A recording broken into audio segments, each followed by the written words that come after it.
Bonsoir Baptiste. Bonsoir David, bonsoir à tous. Mais c'est la question. Est-ce qu'on se contamine beaucoup plus sur les lieux de promenade ou les jardins publics? Est-ce qu'on se contamine beaucoup tout simplement? Eh bien, avec le recul du temps, 1 an d'épidémie, on a des exemples concrets qui nous permettent de nous faire une idée. Le premier exemple, rappelez-vous, le 11 mai 2020, premier jour de déconfinement, réflexe des Parisiens, tout de suite d'aller sur les quais du canal et sur les bords du canal Saint-Martin, après 2 mois de confinement. À l'époque, le masque n'était pas obligatoire et donc il n'y a pas de port du masque. C'est un autre siècle, hein, les images qu'on voit. Ça nous paraît presque bizarre maintenant qu'on est habitué à porter ce masque en permanence et notamment à l'extérieur. Eh bien, les épidémiologistes ont scruté derrière les indicateurs pour savoir si oui ou non il y avait eu un rebond de l'épidémie, un regain, quelques cas en tout cas sur ces arrondissements bien particuliers de la capitale. La réponse est non, pas de rebond de l'épidémie, pas de regain, pas de cluster, ce qu'on aurait pu redouter après avoir vu ces images. Deuxième exemple, encore plus documenté, la fête de la musique, beaucoup de rassemblements dans toute la France. Toujours pas de masque, parce que toujours pas de masque obligatoire à l'extérieur. Sauf que là, la situation est presque encore plus dérangeante dans le sens où les gens sont très proches les uns des autres. On danse, activité physique, et bien pourtant, là aussi, pas de répercussions sur les indicateurs. Si on regarde la courbe des jours qui ont suivi et des semaines, elle est encore très plate. C'est ensuite qu'elle va s'emballer à la fin de l'été. C'est le même verdict, pas de cas, pas de regain de l'épidémie. Pas de cluster malgré ces rassemblements dans toute la France. Troisième exemple, les manifestations, le mouvement Black Lives Matter en France qui ont fait suite à la mort de George Floyd aux États-Unis. Des dizaines de milliers de personnes réunies, là non plus, toujours pas de masque obligatoire. Des cortèges assez denses de manifestants. Eh bien, le même verdict, pas de cluster. Est-ce qu'on a des exemples plus récents? Oui, il y en a un qui est très intéressant, c'est celui d'une rave party près de Rennes, en Bretagne, à Lieuron. On est donc en Ille-et-Vilaine. C'est pour le Nouvel An et c'est un cas d'école parce que vous voyez 2500 personnes qui ont été réunies autant à l'extérieur que dans l'entrepôt avec une hauteur sous plafond assez importante. Pas de masque, alors que là, c'était devenu la règle, mais le masque n'est pas porté. On danse proche des uns des autres. Consommation d'alcool, voire même de stupéfiants, ce qui peut aider aussi à faire tomber les barrières. Sur le coup, indignation générale. Et puis, les médias ont commencé à se désintéresser de cette histoire. Sauf que c'est très intéressant de faire la vérification. Est-ce qu'il s'est passé quelque chose, et notamment dans les contaminations, suite à ces 2500 personnes réunies pour une rave party? Eh bien là non plus, non. Ce n'est pas forcément les indicateurs qui le montrent, c'est aussi l'ARS Bretagne qui l'a dit 3 semaines après.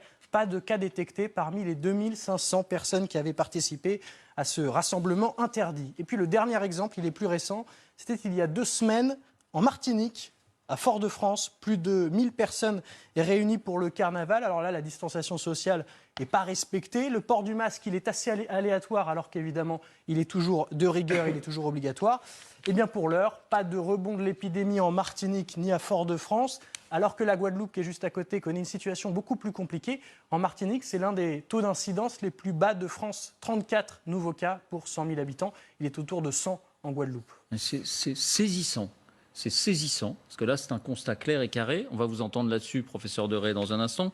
Juste avant, Baptiste, c'est un constat empirique, c'est une démonstration empirique. Est-ce que c'est confirmé par des études scientifiques? Oui, on commence à avoir beaucoup d'études sur le sujet. Alors, toutes montrent que les contaminations en extérieur sont possibles, elles existent, elles arrivent, mais elles sont bien mineures par rapport à ce qui peut se passer dans des environnements clos.